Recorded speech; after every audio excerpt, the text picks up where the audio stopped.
Hello, hello. Hello. Chamber music. All right.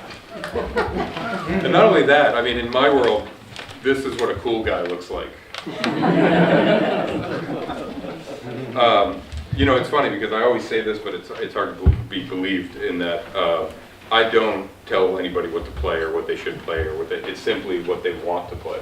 And so when it coincides with what I actually like and what I love, and even furthermore on this program, we established a Shostakovich, and then they said we'd also like to play a piece by Evan Ziporyn, who's a composer here in Boston, and you know, he's at MIT, so I guess I should say Cambridge. But Evan's a close friend, so it was an extra bonus. I don't want to go on too long because I have a tendency to do that, but I just finished a book about Shostakovich's life called Symphony for the City of the Dead. I don't know if any of you have read it. It's written by M.T. Anderson, who's actually based in Cambridge as well, and he wrote this extraordinary book. I've read a lot of books about Shostakovich, but you know, there's on one level you can sort of feel the misery of it. I mean, we don't.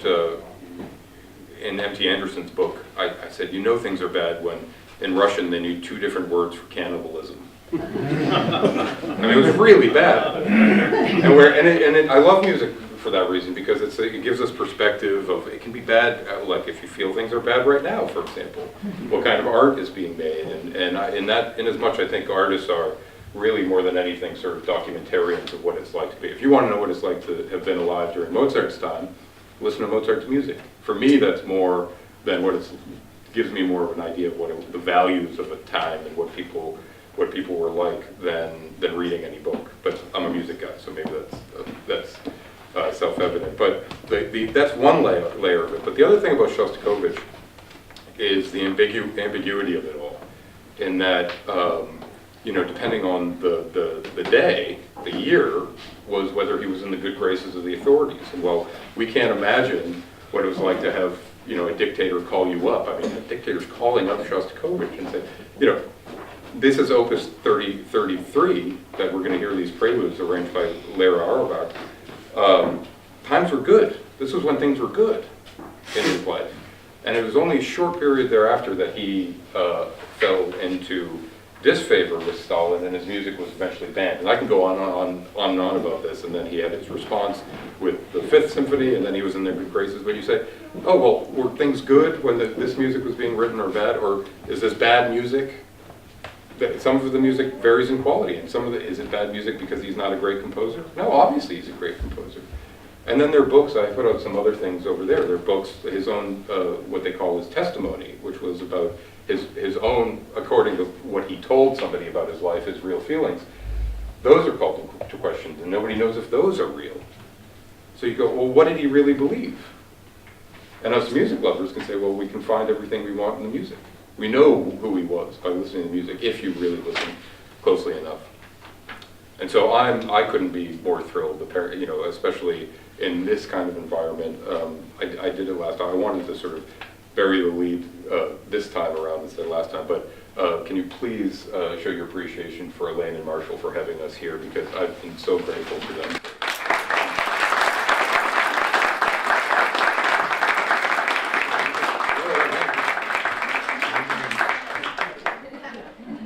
But, oh, no, no.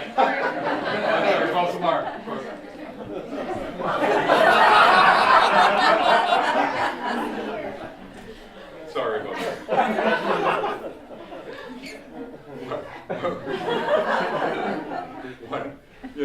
It's just one of those things of you can't, we can't be grateful enough. Every one of these concerts is a miracle. So happy to be in this kind of environment for this particular type of music.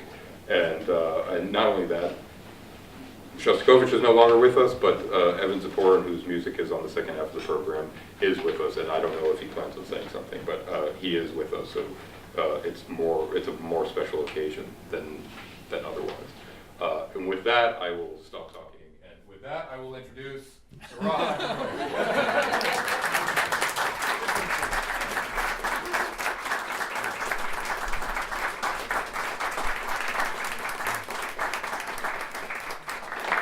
Thank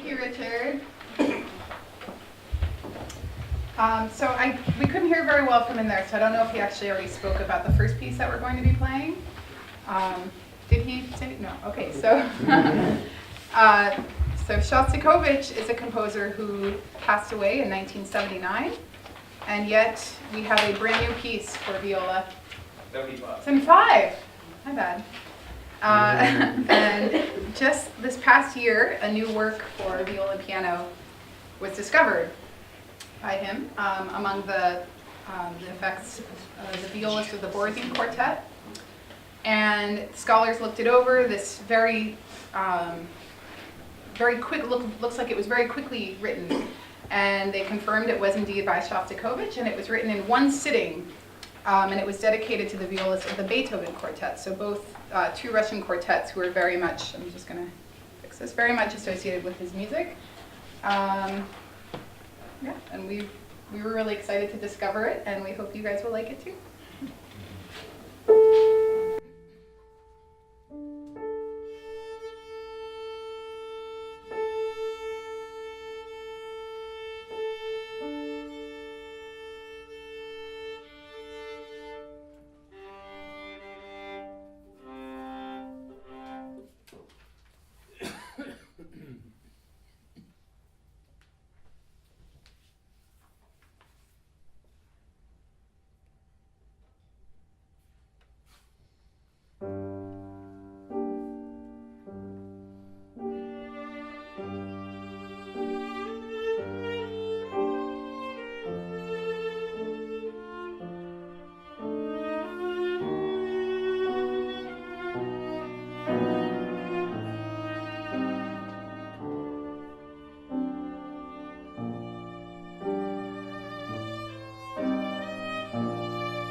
Together, the question with that was whether that would be a dessert or an amuse-bouche. And obviously we thought it was a nice little prelude to these 24 preludes, which, okay, as I balance this, I'll just quickly tell the story of how we came to this music.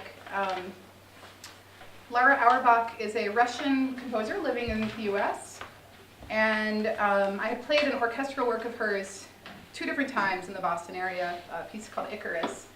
And the second time I played it, she was there and she spoke about it. And there was something about her presence that was just like, really kind of captured how I believe an artist should be. She was really in touch with her dreams. She was telling us how this piece had come out of a dream. But then also incredibly picky and could hear every single, tiny piccolo note that was off or whatever, that just really knew her music and knew what she wanted to say. So I wrote to her and I said, I have a piano duo with my good friend Elaine, and we're always looking for new music. Do you happen to have anything? And she said, yeah, I have these 24 preludes I just arranged. So I said, great, okay, I'll look for them. And I looked online and I could find them for violin and piano, I could find them for cello and piano, but I could not find them for viola and piano. So I wrote to her again, and she said, oh yeah, it's not published yet. So they sent it to us from Germany.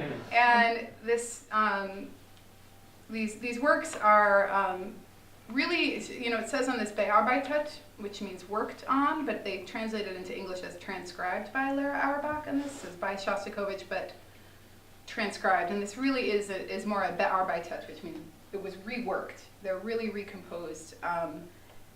The original piano ones are something that Shostakovich wrote for himself when he was very young, and it was kind of to reintroduce himself to the performing world. He had failed to place in the International Chopin Piano Competition, was feeling really bummed about that as a pianist. His career as a composer was okay, but he spent, I think, almost 2 or 3 years off from playing. And then at the end of 1932, wrote these preludes for himself as to perform, to reintroduce himself. And they're very, very personal. Many of them are very short. And again, thinking about this dessert or amuse-bouche thing, for me, they just really feel like a tasting menu. Like every single one of them is completely its own flavor, completely its own character. And it takes, sometimes we have to really remind ourselves to do this complete transformation, like from one which will be just the depth of despair to just pure, you know, cotton candy and ballet, and like, there's one that's I'm 100% believe is Don Quixote, and it even has, you'll hear the quote of Man of La Mancha, to dream the impossible dream, which definitely is impossible since this was written way before that, but so we're going to perform them in half and half, so we'll do 12, and we'll take a little breather, everybody can stretch, and then we'll come back and finish the rest of the program.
Okay,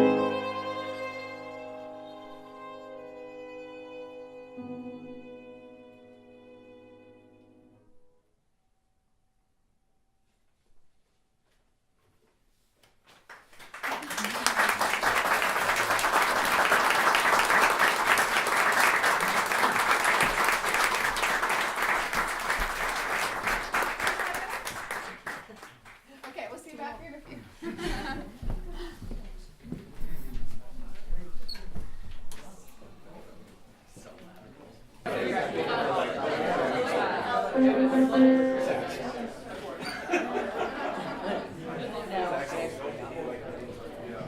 Part 2.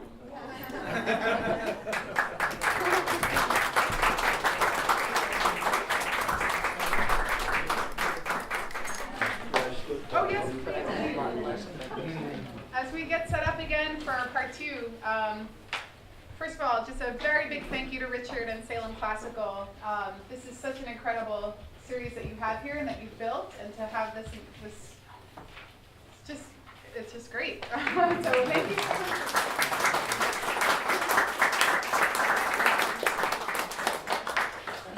And also to Elaine and Marshall, our hosts in this incredible, this feels like this place was built for music, among other things. And so thank you so much, Elaine and Marshall.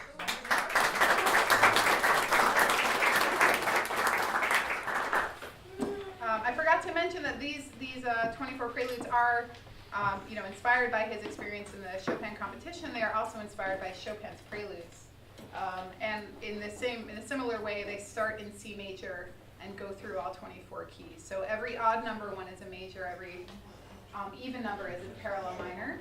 So as we go on number 13, we are in F sharp major, I believe. And one of the fun things about this piece is it has gotten me to play in keys can say I've never played in before. So, as a string player, it's an adventure. It's been very fun.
Thank you.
so much for coming along that journey with us. Oh, we did. 24 keys. And for just a total change of pace now, we're so excited to play this piece by Evan Ziporyn. And Evan, I don't know if you wanted to say any words about it. We're so lucky that he's here tonight with us. I'm lucky to be here. Oh, thank you. So hello everyone. This is an amazing place to listen to music, and so it's exciting to hear my own piece here. I also have to say, in all the fantasies that I've had of being a composer, sharing a premiere with Shostakovich. So that's a bonus. And similar to the Impromptu, this is a piece that's waited a long time actually for its first performance. Precisely speaking, it's not the first time this music has been played, but it's the first time in this form. The reason it's called Scenes from Shadowbang is that Shadowbang was a theater piece that I made in 2001. So I don't know how long Shostakovich waited for the Impromptu. So that was a collaboration with an amazing Balinese shadow puppeteer, traditional puppeteer named Ouija. So this is very tropical music, which I think is nice on a cold winter day. And I have in my mind that some other far more illustrious composer took his theater music and made several suites out of it. I think maybe Mendelssohn did that with Midsummer Night's Dream. I think there's two suites, maybe. But in any case, so I made one suite of most of my music. If you know my music, tends to be fairly rhythmic and kind of active, and so I made one suite that was 4 movements and did that. These are 2 of the kind of calm before the storm movements. And basically, the project with Ouija, I probably should have told you guys this at some point, was that the tradition of Balinese shadow puppetry is kind of improvisatory, kind of like Homeric epics when they're not written down and we're reading them thousands of years later. So you kind of know what's going to happen in the scene, but you don't know exactly in what order or necessarily even what the story's going to be. So, but basically these scenes, scene 1 is always a kind of idyll of some kind in some heavenly realm where there's some perfect kingdom with perfect kings and lords and gods and goddesses.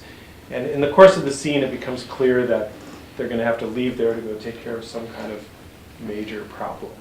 So that's basically what's going on in this scene, is you start off in some state of perfection, and gradually it becomes clear that there's trouble on the horizon that you're going to have to deal with. And you don't get to hear the trouble. Basically, the movement just takes you from Getting ready to the beginning to getting ready to go get into trouble. And then the second movement is the similar thing, but kind of in the realm of nature. So it's called Fragrant Forest, which is also a translation of a term that you find alus arum in Balinese shadow plays for this beautiful forest. Kind of again the kind of natural world form of paradise. And Ouija, as a puppeteer, was very famous for his animal puppets, and he would often bring out all sorts of different animals, ranging from deer and horses to dinosaurs, and really anything he could think of. And you never knew what order he was going to bring them out in. So basically, the way that movement works is it's just a series of little free variations on the idea of animals being with each other, but you have to sort of decide for yourself what the animals are. And again, by the end of the scene, there's about to be a big fight scene, so it has to sort of be you have to wait for the 3rd suite for the fight scene. So, and I just want to say this is really just a pleasure. Amelia and I have been sort of talking about working together off and on for years, and this is our first chance, and it's wonderful to hear her and Elaine play the piece so beautifully in this beautiful room. So go for it. Thank you so much.